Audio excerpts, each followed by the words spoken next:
నటశేఖరులు అభిమానులకు అందించిన కానుక. నటశేఖర కృష్ణ గతించి అప్పుడే ఏడాది అయిపోయింది. అయినా జనం మధ్యలో ఆయన స్థానం చెక్కు చెదరలేదు.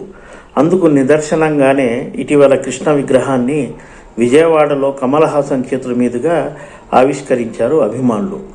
కృష్ణ చిత్రసీమలో సాగిన తీరు, ఆయన చేసిన సాహసాలు, నిర్మించిన చిత్రాలు, నటించిన తీరు అభిమానులకు ఈనాటికి మధురానుభూతులు పంచుతూనే ఉన్నాయి. ఇక కృష్ణ నెలకొల్పిన పద్మాలయ సంస్థ, ఆ పతాకంపై తెరకెక్కిన చిత్రాలు తెలుగు వారిని మరింతగా మురిపించాయి.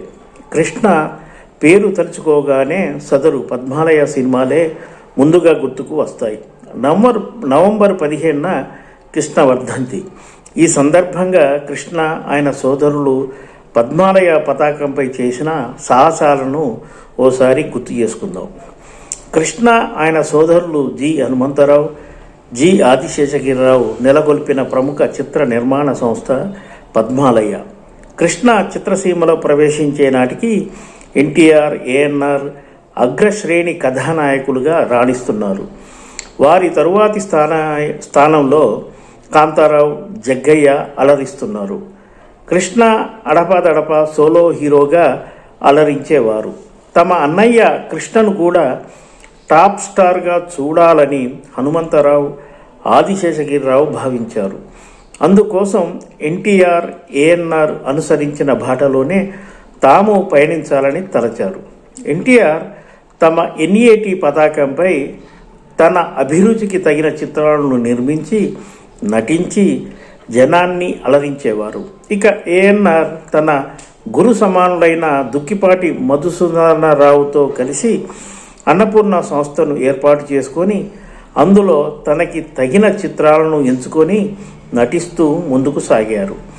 ఈ రెండు నిర్మాణ సంస్థలు తెలుగునాట విశేషాదరణను చూరగొన్నాయి.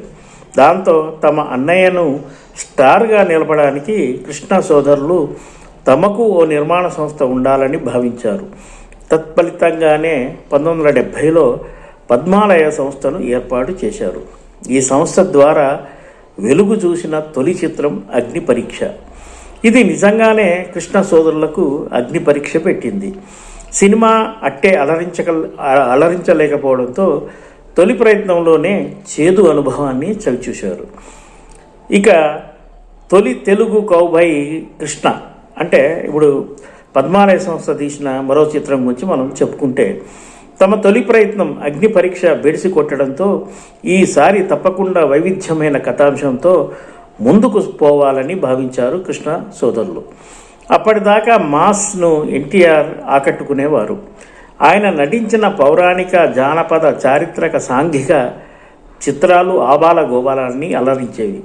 ఎన్టీఆర్ టచ్ చేయని కథాంశంతో ముందుకు సాగాలని కృష్ణ సోదరులు భావించారు. ఈ నేపథ్యంలో హాలీవుడ్లో విశేష ఆదరణ పొందే కౌబాయ్ మూవీస్ బాణీలో ఓ తెలుగు చిత్రాన్ని తెరకెక్కించాలని ఆశించారు. తెలుగు నేటివిడికి తగినట్టుగా కౌబాయ్ కథను రూపొందించారు. అదే మోసగాళ్లకు మోసగాడు. ఈ చిత్ర నిర్మాణంలో కృష్ణ సోదరులు ఏమాత్రం రాజీ పడలేదు. కథానుగుణంగా రాజస్థాన్ ఎడారిలో చిత్రీకరణ జరపడంలో ఎన్నో వ్యయ ప్రయాసాలకు ఓర్చారు. కేఎస్ఆర్ దర్శకత్వంలో రూపొందిన మోసగాళ్లకు మోసగాడు 1971లో విడుదలైంది. ఈ చిత్రం మొదటి రోజు నుంచే గుడ్ టాక్ సంపాదించింది. ముఖ్యంగా కౌబాయ్ సినిమాలు తెలుగువారికి కొత్తగా అనిపించడంతో విశేషంగా ఆకట్టుకుంది. కృష్ణ సోదరులు పడిన కృషికి తగ్గ ఫలితం దక్కింది. ఈ సినిమా పెద్ద హిట్గా నిలిచింది. తొలి సినిమాతో చూసిన నష్టాలను సైతం ఈ సినిమా లాభాలు పూడ్చివేశాయి. మాస్ మూవీస్లో వెరైటీ రోల్స్ పోషిస్తూ సాగుతున్న ఎన్టీఆర్ సైతం కృష్ణ సోదరుల ప్రయత్నాన్ని అభినందించారు. ఆ తర్వాత కృష్ణతో ఇతర నిర్మాణ సంస్థలు సైతం కౌబాయ్ సినిమాలు నిర్మించడం ఆరంభించాయి. ఇక మోసగాళ్లకు మోసగాడు ఇచ్చిన ఉత్సాహంతో కృష్ణకు ఓ ప్రత్యేక స్థానం లభించింది. అయితే అప్పట్లో కుటుంబ కథా చిత్రాలకు కూడా మంచి క్రేజ్ ఉండేది. అందువల్ల అన్నయ్యతోనూ అలాంటి కుటుంబ కథా చిత్రం నిర్మించాలని తలచారు కృష్ణ సోదరులు. నటుడు ప్రభాకర్ రెడ్డి అందించిన కథతో పన్నెంటి కాపురం తెరకెక్కించారు. 1972లో విడుదలైన పండంటి కాపురం చిత్రంలో ఎస్వి రంగారావు, గుమ్మడి, ప్రభాకర్ రెడ్డి కృష్ణకు సోదరులుగా నటించారు. ఈ చిత్రం అనూహ్య విజయం సాధించింది. ఎన్టీఆర్, ఏఎన్ఆర్ సినిమాల స్థాయిలో వసూళ్లు చేసింది. కృష్ణ నట జీవితంలో తొలి స్వర్ణోత్సవ చిత్రంగా పండంటి కాపురం నిలిచింది. కృష్ణ సోదరులు అంటే దేనికి వెనుకాడరని పేరు సంపాదించారు. ఇద్దరు అన్నకు కుడి ఎడమ భుజాలుగా నడుచుకునేవారు. ఆ తర్వాత ఈ సోదరులు నిర్మించిన చిత్రం అల్లూరి సీతారామరాజు. కృష్ణ సోదరులు ఈ సినిమా కోసం సాహసం చేశారని చెప్పుకోవచ్చు. కృష్ణ నట జీవితంలో 100వ చిత్రంగా అల్లూరి సీతారామరాజు 1974లో తెరకెక్కింది. కృష్ణ ఆయన సోదరులు అనుకున్న ప్రకారమే అల్లూరి సీతారామరాజును నిర్మించడానికి పూనుకున్నారు. దేవుడు చేసిన మనుషులు అంటే అంతకుముందు ఎన్టీఆర్, కృష్ణ కలిసి నటించిన దేవుడు చేసిన మనుషులు చిత్ర దర్శకుడు వి రామచంద్రరావునే అల్లూరి సీతారామరాజు చిత్రానికి ఎంచుకున్నారు. సినిమా మొదలైన కొద్ది రోజులకే రామచంద్రరావు అనారోగ్యం పాలయ్యారు. షూటింగ్ ఆపేద్దామనుకున్నారు. కృష్ణ దర్శకత్వం వహిస్తే బాగుంటుందని చిత్ర రచయిత త్రిపురనేని మహారథి సలహా ఇచ్చారు. అందుకు కృష్ణ అంగీకరించారు. కృష్ణ నేతృత్వంలోని సినిమా పూర్తయింది. 1974లో విడుదలైన అల్లూరి సీతారామరాజు తెలుగులో రూపొందిన తొలి ఈస్ట్ మన్ కలర్ సినిమాస్కోప్ చిత్రంగా రూపొందింది. ఈ చిత్రం ఆ ఏడాది బ్లాక్ బస్టర్గా నిలిచింది. అప్పట్లో కృష్ణ సోదరులు చేసిన ఈ సాహస విజయాన్ని గురించి చిత్రసీమలో విశేషంగా చెప్పుకునేవారు. అల్లూరి సీతారామరాజుగా కృష్ణను చూసిన జనం ఇకపై ఆయన చిత్రాలను అంతగా ఆదరించరని విజయాధినేత చక్రపాణి జోష్యం చెప్పారు. ఆయన చెప్పినట్టుగానే అల్లూరి సీతారామరాజు తరువాత కృష్ణ నటించిన అనేక చిత్రాలు పరాజయం పాలయ్యాయి. ఈ నేపథ్యంలో మళ్ళీ ఓ హిట్ కొట్టాలంటే తమ పద్మాలయ సంస్థ నిర్మించే చిత్రమే రావాలని కృష్ణ సోదరులు భావించారు. రైతు కుటుంబాల నేపథ్యంలో పాడి పంటలు 1976లో నిర్మించారు. ఈ సినిమా అప్పటి సంక్రాంతి చిత్రాల్లో మేటిగా నిలిచింది. మళ్ళీ కృష్ణ సోదరులకు ఊపు వచ్చింది.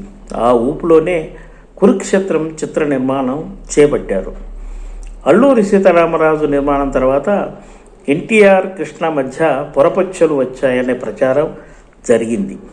దానిని కొన్ని వర్గాలు వారు తమ పనిగట్టుకొని ప్రచారం చేశారు. ఎన్టీఆర్కు కృష్ణవర్గం దూరంగా జరిగినంత పనైంది. ఆ సమయంలో కృష్ణ భారీ స్థాయిలో కురుక్షేత్రం చిత్రాన్ని నిర్మించ తలపెట్టారు. అదే సమయంలో అప్పటికి ఎన్నో ఏళ్ల క్రితమే కొండవీటి వెంకట కవితో ఎన్టీఆర్ దాన వీర శూర కన్నా స్క్రిప్ట్ తయారు చేయించుకున్నారు. అలాగే పింగళి నాగేంద్రరావు రచనలో రూపొందిన చాణక్య చంద్రగుప్త స్క్రిప్ట్ కూడా సిద్ధంగా ఉంది. ఈ రెండు కథలలో ముందుగా ఎన్టీఆర్ స్వీయ దర్శకత్వంలో ఏఎన్ఆర్ శివాజీ గణేశన్తో కలిసి నటిస్తూ చాణక్య చంద్రగుప్త ఆరంభించారు. ఆ సినిమా ప్రారంభించిన కొద్ది రోజులకే ఎన్టీఆర్ తండ్రి లక్ష్మయ్య చౌదరి కన్నుమూశారు. దాంతో చాణక్య చంద్రగుప్తను తాత్కాలికంగా పక్కన పెట్టారు. మళ్ళీ ప్రారంభించాలనుకున్న సమయంలో ముందుగా దానవీర శూరకర్ణనే పూర్తి చేయాలని నిర్ణయించారు ఎన్టీఆర్. అప్పటికే తాను ఓ 5 సినిమాల్లో నటిస్తూనే ఎన్టీఆర్ దానవీర శూరకర్ణ చిత్రాన్ని ఓ యజ్ఞంలా భావించి అతి నిడివిగల ఆ చిత్రాన్ని 1.5 రోజుల్లోనే పూర్తి చేశారు. మరోవైపు కృష్ణ పాండవ వనవాసం చిత్ర నిర్మాత ఆంజనేయులతో కలిసి భారీగా కురుక్షేత్రం చిత్రాన్ని కమలాకర కామేశ్వరరావు దర్శకత్వంలో రూపొందించారు. ఆ రోజుల్లోనే ₹1 కోటి వ్యయంతో కురుక్షేత్రం అత్యంత భారీగా రూపొందింది. ఈస్ట్ మన్ కలర్ సినిమాస్కోప్లో తెరకెక్కిన తొలి తెలుగు పౌరాణిక చిత్రంగా కురుక్షేత్రం రికార్డు నెలకొల్పింది. ఈ సినిమా 1977 జనవరి 14న సంక్రాంతి కానుకగా విడుదలైంది. కురుక్షేత్రం అంతగా ఆకట్టుకోలేకపోయినా ఆ సంస్థ ఆ తర్వాత హిందీలో అనేక విజయవంతమైన చిత్రాలను నిర్మించి ఉత్తరాదిన సైతం ప్రముఖ నిర్మాణ సంస్థగా నిలిచింది. ఇక సూపర్ స్టార్ కృష్ణ మరో సాహసం సింహాసనం చిత్రం. తెలుగు చిత్రసీమకు ఈస్ట్మన్ కలర్ సినిమా స్కోప్ను పరిచయం చేసిన కృష్ణ సోదరులు సింహాసనంతో 70mm అందించారు. ఇది కృష్ణ దర్శకత్వంలో రూపొందిన తొలి చిత్రం కావడం విశేషం. అలా తన నట జీవితంలో సూపర్ స్టార్ కృష్ణ అనేక సంచలనాలకు కేంద్ర బిందువు అయ్యారు. చిత్రసీమ ఎదుగుదలలో తన పాత్ర అపారమైనది. తను ఎదుగుతూ చిత్రసీమకు సాంకేతికతను పరిచయం చేసిన ఘనత సూపర్ స్టార్ కృష్ణకు దక్కుతుంది.